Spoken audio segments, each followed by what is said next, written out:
श्री स्वामी समर्थ. श्री गुरुदेव दत्त.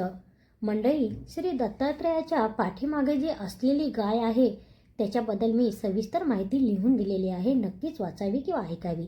दत्ताच्या पाठीमागे असलेली गाय म्हणजे पृथ्वी आणि 4 श्वान आहेत. औदंबराचा वृक्ष हे दत्ताचे पूजनीय रूप आहे, कारण त्यात दत्त तत्व जास्ती प्रमाणात असते. दत्तगुरूंनी पृथ्वीला गुरु केले आणि पृथ्वीप्रमाणे सहनशील आणि सहिष्णू असावे अशी शिकवण घेतली. तसेच अग्नीला गुरु करून हा देह क्षणभंगूर आहे अशी शिकवण अग्नीच्या ज्वालेपासून घेतली.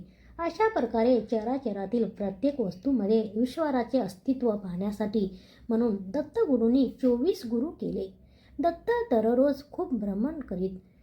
ते स्नानासाठी वाराणसीला, चंदनासाठी ओटी लावायला प्रयागला जात, तर दुपारची भिक्षा कोल्हापूरला मागत आणि दुपारचे जेवण पांचाळेश्वर, बीड जिल्हा येथे गोदावरीच्या पात्रात घेत असत.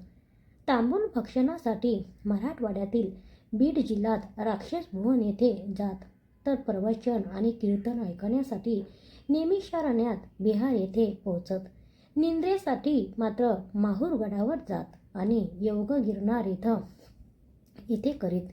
दत्तपूजेसाठी सगुण मूर्तीऐवजी पादुका आणि औदंबर वृक्ष यांची पूजा करतात. पूर्वी मूर्ती बहुधा एकमुखी असायची. हल्ली त्रिमुखी मूर्ती जास्त प्रचलित आहे.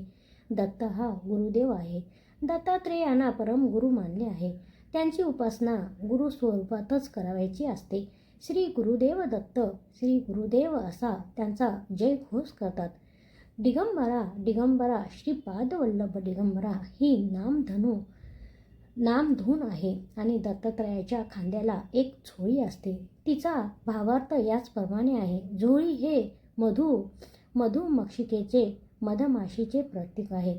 मधमाशा जशा ठिकठिकाणी जाऊन मध गोळा करतात आणि तो एकत्र जमवितात, तसे दत्त दारोदारी फिरून झोळीमध्ये भिक्षा जमवतो. दारोदारी हिंडून भिक्षा मागितल्याने अहम लवकर कमी होतो, म्हणून झोळी ही अहम नष्ट झाल्याचेही प्रतीक आहे. मंडळी, ही माहिती आवडली असेल तर श्री दत्तगुरू कमेंट करायला, शेअर करायला, लाईक करायला